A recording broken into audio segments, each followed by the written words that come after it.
ભાઈઓ, આજકાલ મહાકુંભ મેળો ટ્રેન્ડિંગમાં ચાલે છે. તમને બધા લોકોને ખબર છે કે ભારતનો સૌથી મોટો મેળો એવો મિત્રો મહાકુંભ મેળો જે મિત્રો વાત કરીએ તો ઉત્તર પ્રદેશમાં પ્રયાગરાજમાં મિત્રો વાત કરીએ તો અત્યારે જે ચાલુ થયો છે 13 જાન્યુઆરીથી મિત્રો વાત કરીએ તો શિવરાત્રી સુધી ભાઈ આ મહાકુંભ મેળો ચાલવાનો છે.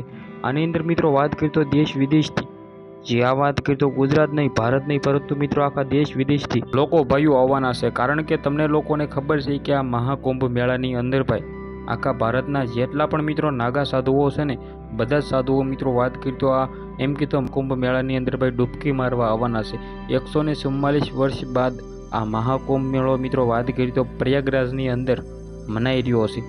આ મેળાની અંદર ડેલીની અંદર લાખો અને કરોડોની સંખ્યામાં લોકો આવવાના છે.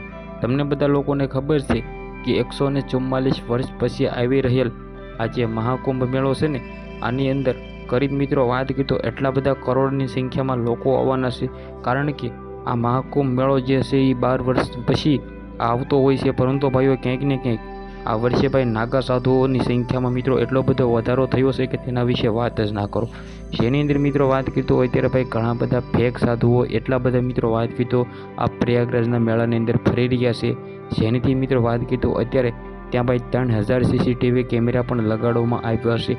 તો આ માહિતી મિત્રો વાત કરીએ તો સૌથી પહેલાં તમને બધા લોકોને હું પહોંચાડ્યો છું, પણ એની પહેલાં ચેનલની અંદર પહેલી વાર આવ્યું હોય તો ભાઈઓ સબસ્ક્રાઈબ કરીને વિડીયોને શેર કરવાનું ભૂલવાનું નથી. કારણ કે તમને બધા લોકોને ખબર છે કે આપણી ચેનલમાં ઓલરેડી ઘણા બધા વિડીયો આવતા હોય છે. હવે મિત્રો પ્રયાગરાજની અંદર ઘણા બધા ફેક સાધુઓ એટલા બધા ફરતા હોય છે જેને મિત્રો પોલીસ ખુલ્લેઆમ પકડીને સર્વિસ પણ કરતી હોય છે. તો આ વિડીયો વિશે તમારું શું કહેવું છે? વિડીયોને શેર કરી સબસ્ક્રાઈબ કરવાનું ભૂલવાનું નથી. આજના વિડીયોમાંથી આટલી જ માહિતી. આપણે એક નવા વિડીયો મળીએ.